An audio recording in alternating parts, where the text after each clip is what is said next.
The final boss, the ultimate test with skill and strategies. The last obstacle before you reach your goal. Such as these two. Sans, the pun-loving skeleton. And Bendy, the ink demon. For this fight, we will only be using each character from their respected games and books. No Ultra Sans or Quest for the Ink Machine Bendy for this fight. I'm Dr. Spindash, and it's time to see who wins a dash fight. The world of Undertale is full of a vast variety of monsters that come in all shapes and sizes.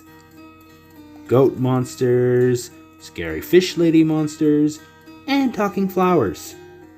But few are as well known or as popular as Sans the Skeleton.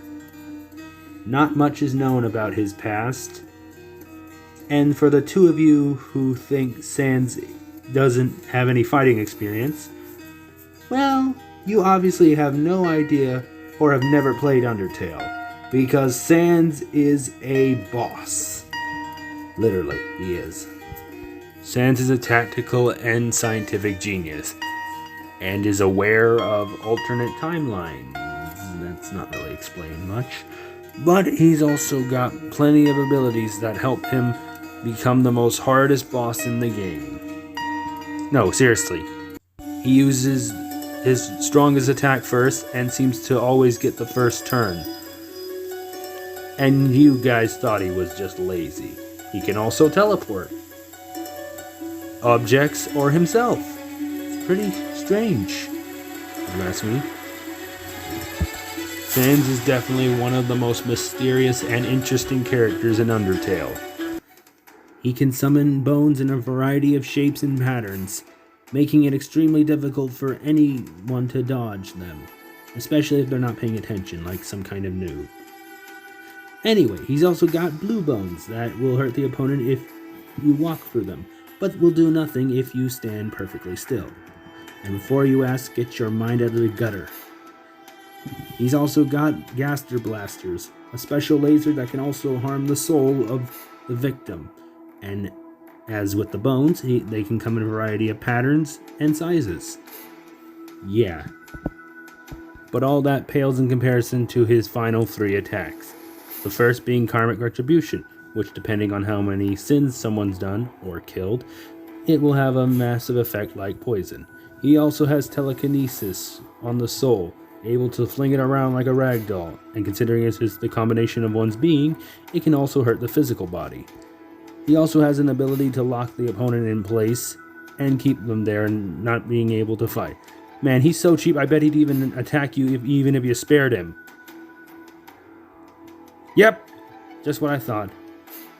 Anyway, Sans has proven himself the hardest boss in the game for a reason.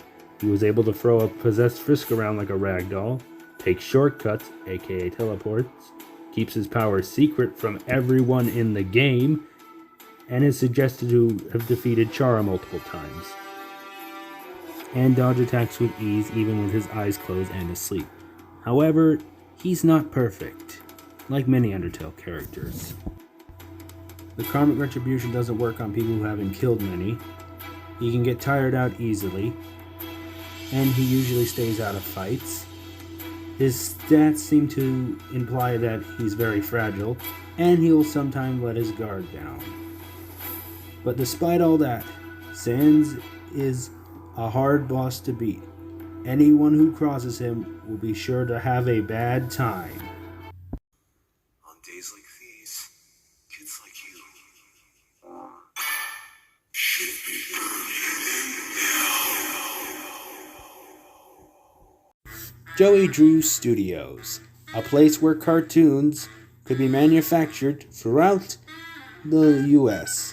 Kind of like a cartoon mouse we know. Anyway, Joey wanted to make characters such as Alice Angel and Boris the Wolf. But few of his characters can ever come to the popularity or intimacy of Bendy the Ink Demon. And you might be thinking, he looks so cute, there's no way he can possibly be a danger. Oh, Well, does that change your mind? Yes. It turns out Bendy was actually made from a demon and a pentagram. Geez, how many times do we have to go over this? Pentagrams and cartoons don't mix. They only make problems worse. But Joey didn't listen to that, and it ended up costing him dearly. Bendy can be a real mess sometimes. Seriously, every time he enters a room, it's usually filled with ink or ink is raining from the ceiling. And speaking of ink, he can also make minions to help him in battle.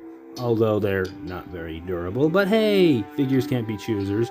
Plus, Bendy's fast enough to dodge bullets from a Tommy gun, giving him subsonic speeds. And in the Dreams Come to Life novel, he has regeneration abilities, allowing him to regenerate from any wounds that he may gain over his. And depending on how much ink Bendy has on hand, he could potentially get stronger and more durable, as he's one-shot Henry, who survived an elevator crash, along with other monsters, like the Projectionist, which Bendy threw down with and eventually killed him. Wow, that's a bit brutal. But then again, Bendy is a savage when it comes to it, especially in his final form, Beast Bendy. With this form, he's allowed intense strength and somewhat relatively fast speed, and can smash through stuff no problem, and seems to have a teleporting ability even without this, kinda like his opponent. Bendy is still a cartoon with flaws. The removal of ink can kill him, and the same goes if he sees the downfall of the Bendy franchise. And his minions, while dangerous, don't have that much health when they get hit. However, Bendy has proven himself a worthy final boss to this game. Anyone who is a cartoon enthusiast best steer clear of this cartoon devil.